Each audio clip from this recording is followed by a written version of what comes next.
आज नागपूर हिवाळी अधिवेशनाचा शेवटचा दिवस आहे, रविवार आहे. सन्माननीय राज्याचे शिक्षण मंत्री दादाजी भुसे साहेब यांना भेटून आपल्या मेहकर तालुक्यातील लोणीगवळी येथील देवश्री हिसो उर्फ बाबुराव पाटील विद्यालयातील शालार्थ आयडी घोटाळ्यामध्ये दोषी असलेले संस्थाचालक, दोषी असलेले तत्कालीन शिक्षण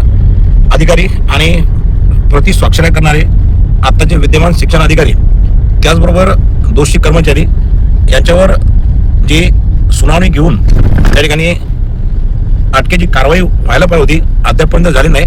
त्याबद्दल काल रात्री शनिवारला शिक्षण मंत्री दादाजी भुसे साहेब यांची भेट मी त्या ठिकाणी घेतली. आज विधान भवनामध्ये अमरावती विभागातील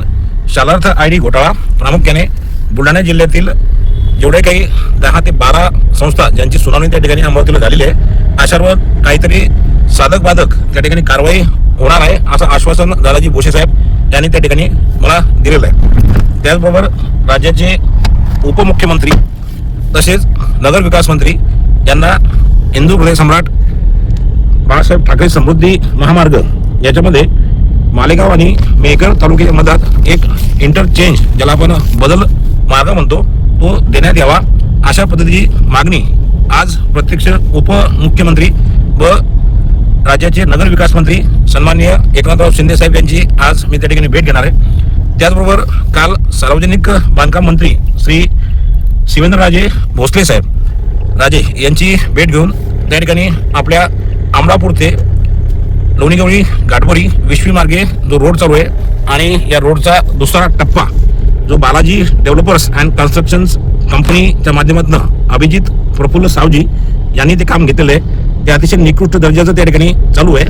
या कामाची तक्रार सार्वजनिक बांधकाम मंत्री शिवेंद्रराजे भोसले यांच्याकडे मी लेखी स्वरूपात त्या ठिकाणी केलेली आहे. शिवेंद्रराजे भोसले यांनी सुद्धा या रस्त्याची सखोल चौकशी करून याच्यामध्ये जर समजा हा संबंधित जितू सावजी दोषी आढळल्यास त्याच्यावर कडक कारवाई करून त्याला ब्लॅक लिस्टमध्ये त्या ठिकाणी टाकले जाईल अशा पद्धतीचं आश्वासन शिवेंद्रराजे भोसले साहेब यांनी त्या ठिकाणी दिलं आहे. त्याचबरोबर काल यशवंत स्टेडियमवर राज्यातील शालार्थ आयडी घोटाळ्यामुळे त्या ठिकाणी शेकडो शिक्षकांवर त्यांच्या पगार बंद करण्याची जी कार्यवाही आपल्या राज्य सरकारने केली आहे, अशांचं सुद्धा एक निवेदन मी दिलं की ज्या लोकांचा त्या ठिकाणी दोष नाही अशा लोकांचा पगार चालू करून या शिक्षकांना त्या ठिकाणी न्याय द्यावा अशी मागणी सुद्धा मी त्या ठिकाणी केलेली आहे. त्याचबरोबर आपल्या महाराष्ट्र राज्याच्या महिला व बालकल्याण मंत्री आदितीताई तटकरे यांना सुद्धा एक निवेदन देऊन बुलढाणा जिल्ह्यातील अंगणवाडी सेविका, मदतनीस, त्याचबरोबर आशा सेविका आणि शालेय पोषण शिजवणाऱ्या ज्या काही शालेय पोषण सेविका आहेत, अशांचं जे राज्यानं मानधन त्या ठिकाणी वाढवलेलं आहे, परंतु प्रत्यक्ष अंमलबजावणी त्या ठिकाणी झाली नसल्यामुळे राज्यातील आणि प्रामुख्याने आपल्या बुलढाणा जिल्ह्यातील ज्या काही महिला या ठिकाणी यशवंत स्टेडियमवर उपोषणाला बसल्या होत्या, त्या उपोषणाला सुद्धा आम्ही भेट दिला आणि त्यांच्या सुद्धा मागण्या, त्यांच्या मानधनाच्या, ग्रॅच्युइटीच्या आणि त्याचबरोबर यांना जो तुटपुंजा पगार त्या ठिकाणी मिळतो आणि या कमी पगारावर त्या ठिकाणी ह्या महिला काम करतात, तर त्या सर्व महिलांचं मानधन त्या ठिकाणी वाढवण्यात यावं अशा पद्धतीच्या मागण्यांचे निवेदन मी आज